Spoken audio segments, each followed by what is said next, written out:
नमस्कार प्रिय दर्शकों, आप सभी का हमारे YouTube चैनल पर हार्दिक स्वागत है। दोस्तों, आज मैं लेके आया हूँ बड़ा ही मोटिवेशनल और ज्ञानवर्धक वीडियो। इस कहानी में आप देखेंगे कि रूप बड़ा होता है या गुण। दोस्तों, रूप तो आप सभी जानते हैं कि भगवान की मर्ज़ी से कभी भी कुरूप हो सकता है, लेकिन जिस आदमी के अंदर अगर गुण है तो गुण को आप एक दूसरे को ट्रांसफ़र भी कर सकते हैं। उम्र के साथ साथ गुणों को बढ़ाया भी जा सकता है।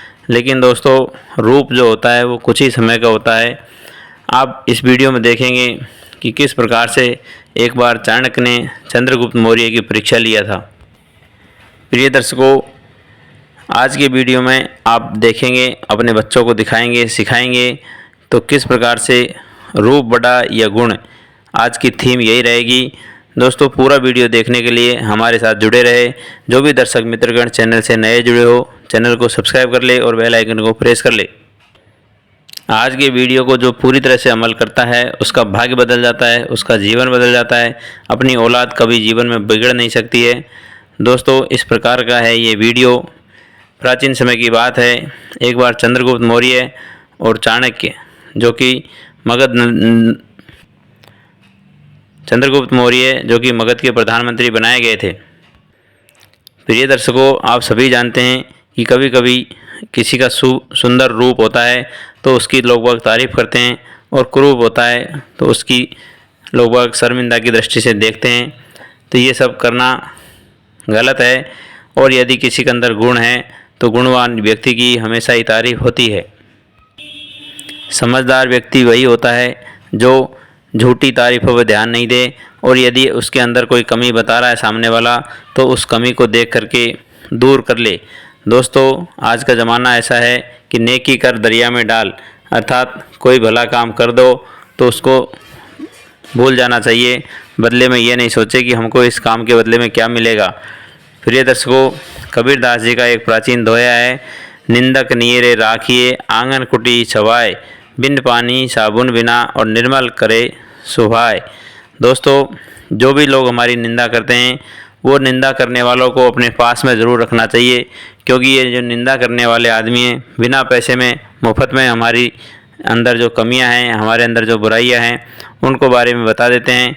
और ऐसे लोगों की जो बातें हैं उसको मान करके अपने अंदर जो कमी है उसको बिना पानी बिना साबुन के आप ठीक कर सकते हैं।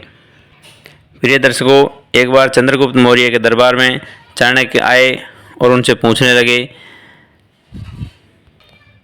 कुशल क्षेम जानने लगे कि राजा जी आपको कैसा अभी राज्य चलाने में अनुभव प्राप्त हुआ, कैसा महसूस कर रहे हैं। दोस्तों, चंद्रगुप्त मौर्य कहते हैं कि गुरुजी, बाकी तो सब बढ़िया है, आपका दिया हुआ आशीर्वाद है। लेकिन चाणक्य के बारे में चंद्रगुप्त मौर्य ने कहा, काश आप थोड़े और सुंदर होते और स्मार्ट होते तो अच्छे लगते। प्रिय दर्शकों, चाणक्य ने चंद्रगुप्त को समझाया कि राजन, आपको अभी पहचान नहीं है। अच्छे गुण होने से इंसान की पहचान होती है। रूप तो कुरूप भी हो जाता है, रूप का कोई महत्व नहीं होता है। राजा इसके जवाब से संतुष्ट हुआ और कहने लगे, गुरुजी, कोई उदाहरण देकर के समझाइए। प्रिय दर्शकों, राजा ने उसी समय चाणक्य ने उसी समय 2 गिलास पानी के मंगवाए। दोस्तों, चंद्रगुप्त मौर्य को पता नहीं था, एक पानी का गिलास मटके से लाया गया जो मिट्टी का बना हुआ था, दूसरा सोने के बना हुआ घड़ा उसमें से लाया गया था। दोस्तों, चंद्रगुप्त मौर्य को वो पानी ला करके दिया गया। चंद्रगुप्त मौर्य ने पानी पिया। अब चाणक्य पूछते हैं कि बताइए राजन, कौन सा पानी अच्छा लगा। दोस्तों, चंद्रगुप्त मौर्य ने जो मिट्टी से जो लाया गया पानी था, मिट्टी के घड़े से, उसको अच्छा बताया। तो प्रिय दर्शकों, उसी समय चंद्रगुप्त मौर्य की पत्नी भी वहीं मौजूद थी। अब चाणक्य उनको समझाते हैं कि देखो, ये चाहे सोने का घड़े से लाया गया पानी था, लेकिन आपकी प्यास बुझा नहीं सका और आपको ये पानी अच्छा नहीं लगा, बल्कि मिट्टी के बर्तन का पानी ही अच्छा लगा। दोस्तों, अब चाणक्य समझाने लगे कि देख लीजिए, रूप की पूजा नहीं होती है, पूजा हमेशा गुणों की होती है। दोस्तों, मिट्टी के अंदर जो पानी भरा जाता है मिट्टी के घड़े में, उसका स्वाद वाकई अच्छा होता है। आप चाहे कितने आरओ प्लांट लगा लो, कितने ही तरह तरह के उसमें केमिकल डाल लो, लेकिन मिट्टी का अंदर जो पानी होता है, चाहे ज़मीन का पानी हो चाहे मिट्टी के घड़े का पानी हो, इसका स्वाद वाकई अच्छा होता है। अब जो चंद्रगुप्त मौर्य था अपनी गलती पर पछताता है, कहने लगा गुरुजी मुझे माफ़ करो, मैंने खामखा आपके ऊपर शंका जाहिर कर दी। गुणों से ही आदमी महान होता है, गुणों से ही उसका नाम चलता है। कभी कभी तो गुणवान व्यक्ति का मरने के बाद भी कई सालों तक, कई पीढ़ियों तक उसके गुणगान गाए जाते हैं। जिस प्रकार से हमारे समाज सुधारक थे, आज उनकी वजह से दुनिया भर की कुरीतियों को मिटाया गया, जैसे कि बालिकाओं को नहीं पढ़ाना और जो सती प्रथा थी, ऐसी महिला ढोने की प्रथा थी।